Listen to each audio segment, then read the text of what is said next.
Hello, teacher friends, and welcome back. My name is Jocelyn, and I am an online teacher and digital nomad. On this YouTube channel, you will see lots of tips and tricks for my fellow online teachers, and some of them can actually be adapted to physical classrooms as well. And in today's video, I have a very special treat for you. I recently gave a free masterclass on how to gamify your lessons.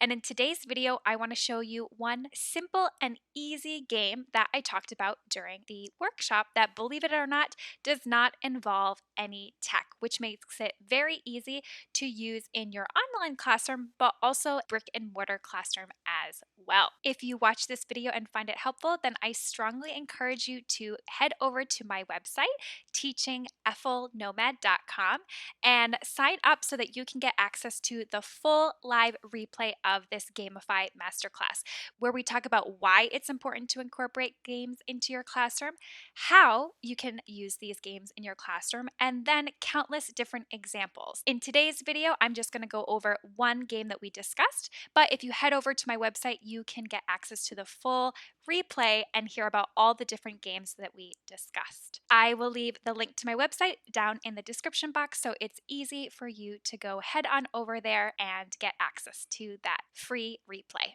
And of course, if you enjoy this video today, please give it a thumbs up and hit that subscribe button so that you are notified of future videos. So without further ado, let's get into the action and talk about one of my top non-tech games that you can play in the classroom with a very simple and easy game die. Okay, so we are gonna start it off with dice games. So I love dice games because it does not necessarily involve tech. So it's a very low tech option.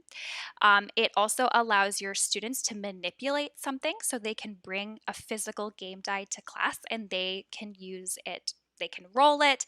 They can, it gives them some ownership because they have control over, what number they're going to show everybody in the classroom. And then there are lots of different ways that we can use it. We can use die as a brain break, but then we can also use it to help practice some different concepts like math related. If you're learning numbers, right, or if you want to teach some math concepts in the target language, you can use a die.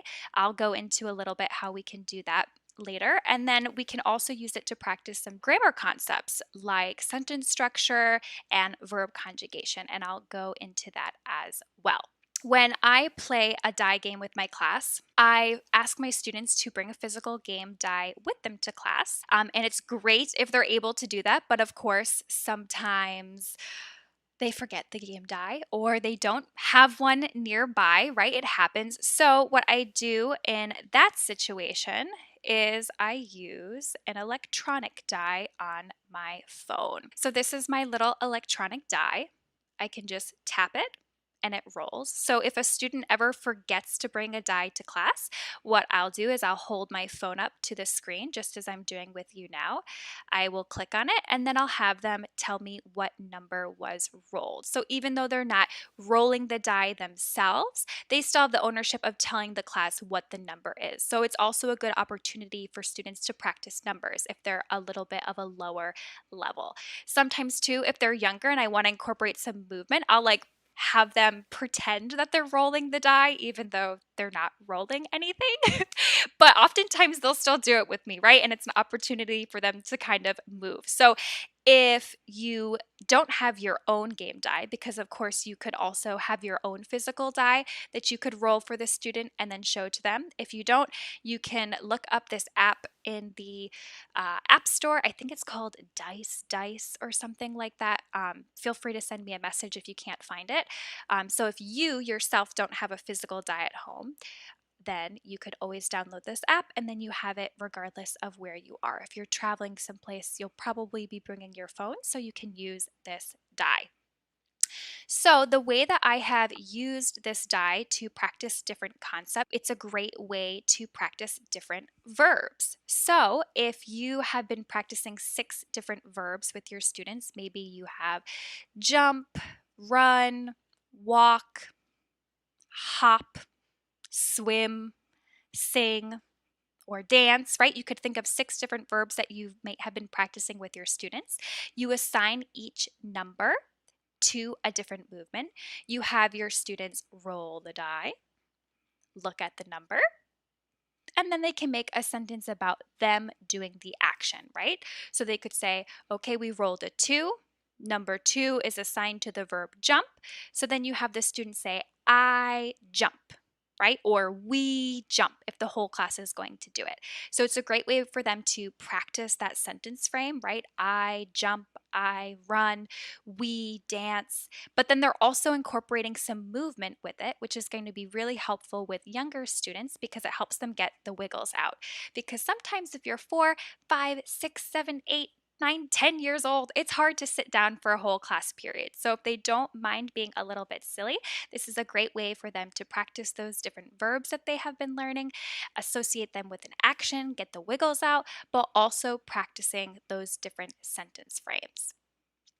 Another use case for this dice game would be you could play a counting game or a math game. So the way that you could do that is you can practice adding or subtracting numbers or practicing multiplication as well. If you have one student in your class, maybe you have them roll the die multiple times. You have them tell you what numbers they get, and then you're teaching those sentence frames, 1 plus 3 equals 4, or 1 times 5 equals 5, right? And if you want to get into higher numbers, you could have the student roll the die multiple times, right? Or if you have a group of students, you get everybody in on the action, you have each of them roll the die, and then you add up the numbers. And then if you wanted to incorporate a little movement with this math activity as well, you could have your students do an action that many times. So if you added up all of the numbers that the students had rolled and it equals 15, then you can have everybody jump 15 times and you're going to count as you are doing that action. So if you have younger students that are just beginning to count and learn how to count, that's a really fun activity where they're practicing the numbers each time they see the number on the die, but then they're also counting up to a larger number while doing an action. And if your student doesn't feel like doing the action, then of course they could always just count the number aloud with you, right? Count up to that number. Or you could maybe incorporate a little bit of a scavenger hunt where you challenge your student to find that number of things. So if you rolled a 5, then maybe you ask them, okay, find me, 5 pencils. And then the student has to run around the house for a little bit and find you 5 pencils, right? So that's another way that you could use the die and then practice different vocabulary, right? If you're learning some different household items, roll that die, have them say what number they see, and then they need to find an object that many times. Another way, if you can believe it, there are still other ways that you can use a game die in your class, is something that I have named roll a sentence.